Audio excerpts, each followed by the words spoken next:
Rewari today, खबरें जो सबसे पहले पहुंचाएं आप तक। SSP global job consultancy of south Haryana. रोजगार दिलाए, बेरोजगारी भगाए। Launching job card cell. नमस्कार, मैं रजनी यादव आप सबका रेवाड़ी टुडे में स्वागत करती हूँ।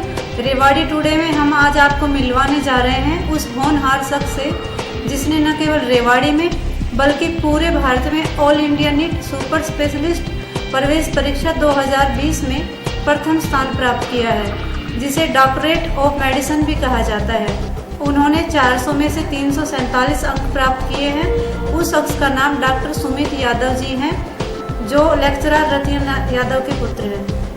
रेवाड़ी के मॉडल टाउन निवासी डॉक्टर सुमित यादव ने MBBS PGISM विश्वविद्यालय रोहतक से और MD government medical college Patiala से की। डॉक्टर सुमित यादव ने न केवल रेवाड़ी का नाम ऊंचा किया है, बल्कि अपनी योग्यता का परिचय देते हुए विद्यार्थियों के लिए प्रेरणा कारण भी बने हैं। आइए अब हम आपको मिलवाते हैं super specialist topper doctor Sumit Yadav से, जिनसे बात कर रहे हैं SSP टाइम्स के संपादक पवन कुमार। सुमित जी, हमारे रेवाड़ी टुडे प्रोग्राम में आपका स्वागत है। Thank you so much. आपको सबसे पहले तो आपको मास्टर ऑफ डॉक्टरेट के जो शुभकामना कि आपने पूरे इंडिया में टॉप किया है, इसकी हमारी तरफ से शुभकामना। थैंक यू जी, थैंक यू सो मच। आपसे हमारा पहला सवाल ये है कि जिस वक्त आप 10th और 12th लेवल पे आप स्टडी कर रहे थे जी, तो फिर उस वक्त आपने क्या एम्बिशन लेके अपने आप को आगे लाना चाहा कि मैं किस फील्ड में जाऊंगा, मैं जी इंजीनियरिंग में जाऊंगा या मेडिसिन लाइन में जाऊंगा या एजुकेशन लाइन में जाऊंगा, तो ये आपने मन कैसे बनाया? 10th के बाद इंटरेस्ट मेरा बायोलॉजी में था और तभी मैंने सोचा था कि मुझे बायोलॉजी लेके और डॉक्टर बनना है।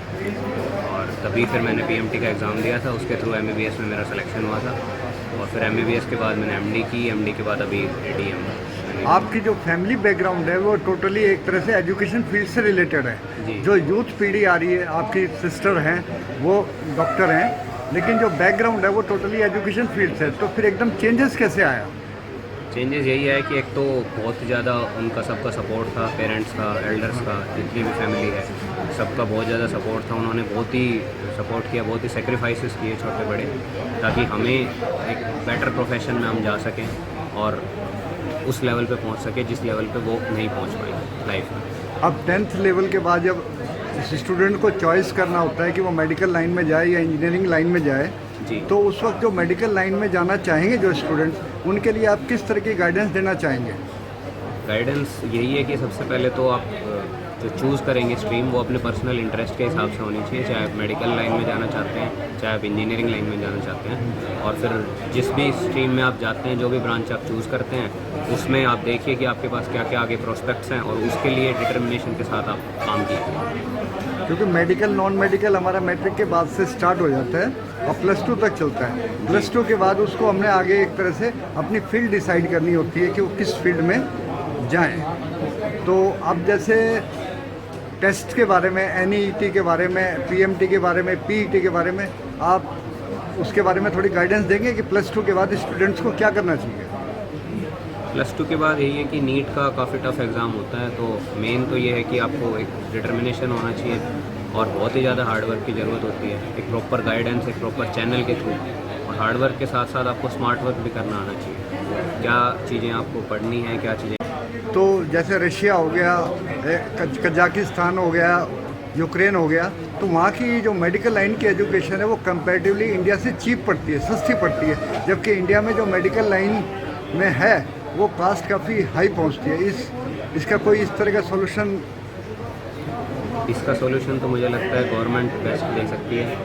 वैसे रशिया, कजाकिस्तान की मेडिकल एजुकेशन चीप पड़ती है, बट यहाँ के जो मेडिकल एजुकेशन के जो स्टैंडर्ड है वो वहाँ की मेडिकल एजुकेशन के स्टैंडर्ड्स नहीं है। वहाँ पे लॉक करके भी यहाँ पे आके आपको एक फॉरेन मेडिकल ग्रेजुएट का एग्ज़ाम क्लियर करना पड़ता है, जो बहुत से वहाँ से पास आउट स्टूडेंट्स नहीं कर पाते। यहाँ का स्टैंडर्ड मेडिकल एजुकेशन का बहुत बेटर है इंडिया का।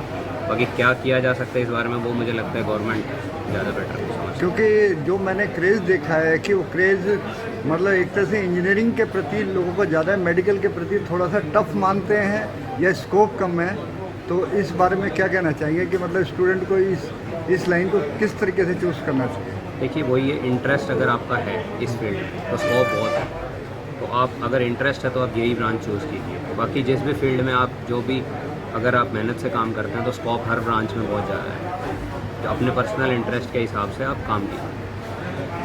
तो आप एक मतलब जो +2 कैंडिडेट्स है उसको किस तरह की सजेशन देना चाहेंगे अगर वो मेडिकल फील्ड में उतरना चाहते हैं? यही है कि आप डिटरमिन्ड रहिए। आपको ज़रूर MBBS में जो भी जहाँ पे भी आप सिलेक्शन चाहते हैं वहाँ होगा, MBBS में जो भी आप चाहते हैं वहाँ पे होगा, और MD DM काफ़ी स्कोप है इस ब्रांच में। तो हार्ड वर्क लेकिन चाहिए इस ब्रांच में, बहुत ज़्यादा चाहिए, डेडिकेशन चाहिए, वो आपको करनी बहुत ज़रूरी है। अब जैसे गवर्नमेंट ने काफ़ी फैसिलिटीज़ दी कि भाई इंजीनियरिंग कॉलेज पूरे ऑल ओवर इंडिया काफ़ी संख्या में ओपन हुए, उस तरह मेडिकल कॉलेजेस में इतना गवर्नमेंट की सपोर्ट नहीं हो पाएगी पूरे इंडिया में भी इसी तरह से जैसे इंजीनियरिंग कॉलेज ने अपने आप को स्प्रेड करा है। काफ़ी इंजीनियरिंग कॉलेज हैं, मेडिकल कॉलेज कंपैरेटिवली उनसे बहुत कम है। तो इस बारे में आप क्या एक तरह से सजेशन देना चाहेंगे कि मैं गवर्नमेंट? यही देना चाहता हूँ कि जितने भी एस्पिरेंट्स हैं, कैंडिडेट्स बहुत ज़्यादा हैं, गवर्नमेंट को इस और ध्यान देना चाहिए कि मेडिकल कॉलेज जितने भी हों, सीट्स बढ़ सके, मेडिकल कॉलेज ज़्यादा खुल सकें, ताकि ज़्यादा से ज़्यादा लोगों का सिलेक्शन हो और बेस्ट से best possible health facilities India के लोगों को मिल पाए। आप मेडिकल लाइन को सोशल मानते हैं या एक तरह से प्रोफेशनल मानते हैं? बहुत ही ज़्यादा प्रोफेशनल भी है, सोशल बहुत ज़्यादा है। डॉक्टर्स का जो आज की जो सोसाइटी में जो रोल है वो बहुत ही ज़्यादा है। Health is the first priority, health is wealth, और ये तो प्रोफेशन नेक्स्ट टू गॉड लोग मानते हैं। और मुझे लगता है कि लोगों के लिए भी ये एक मैसेज है कि डॉक्टर्स की बहुत ही ज़्यादा रिस्पेक्ट करनी चाहिए, क्योंकि बहुत ही ईच एंड एवरी डॉक्टर कोई भी अपने पेशेंट का बुरा नहीं चाहता और सभी बहुत हार्ड वर्किंग होते हैं। तो आजकल के जो इंसिडेंट्स हैं ये चीज़ें बहुत गलत हैं। इसके लिए मैं अगेंस्ट मैसेज सोसाइटी को कहना चाहता हूँ कि ऐसा नहीं करना चाहिए। अब जो कोरोना काल में, जिसको हम कोरोना काल कह सकते हैं कि लॉकडाउन का जो पीरियड था, वही ड्यूरेशन में डॉक्टर को नेक्स्ट टू गॉड माना गया कि भगवान से अगर नीचे कोई है तो वो एक तरह से डॉक्टर्स है जिसने ऐसी परिस्थिति में देश को संभाला। तो पब्लिक भी कुछ डॉक्टरों से उम्मीद रखती है कि जैसे मतलब वो अगर उस समाज वो कहीं काबिल है किसी तरह इलाज करने के लिए या अपने आप को सोशली एक सपोर्ट देने के लिए, तो डॉक्टर्स को भी उस तरह से थोड़ा सा अपने आप को एडजस्ट करना चाहिए कि 100% प्रोफेशनल ना बने। इस बारे में क्या कहना चाहिए, आपकी राय क्या है? इस बारे में मैं यही कहना चाहूँगा कि डॉक्टर्स को भी पूरी तरह से अपने जो भी प्रोफेशन है उसके प्रति, एथिक्स के प्रति बेस्ट रहना चाहिए और जितना पॉसिबल हो सके अपने पेशेंट्स के बेटरमेंट के लिए काम करना चाहिए। रेवाड़ी की पब्लिक आपको एक तरह से शुभकामना दे रही है कि आप टॉप, पूरे इंडिया में आपने टॉप किया है, तो रेवाड़ी की जनता से आप किस तरह की अपेक्षा रखते हैं? कि रेवाड़ी की जनता को मैं यही कहना चाहता हूँ कि अपने आप को पहले तो कोरोना से बचाएं, और मेरी यही रहेगी हमेशा से कोशिश कि मैं अपने प्रोफेशन में अपने फील्ड के प्रति बेस्ट रहूँ और best possible health medical facilities उनको मैं प्रोवाइड कर सकूँ।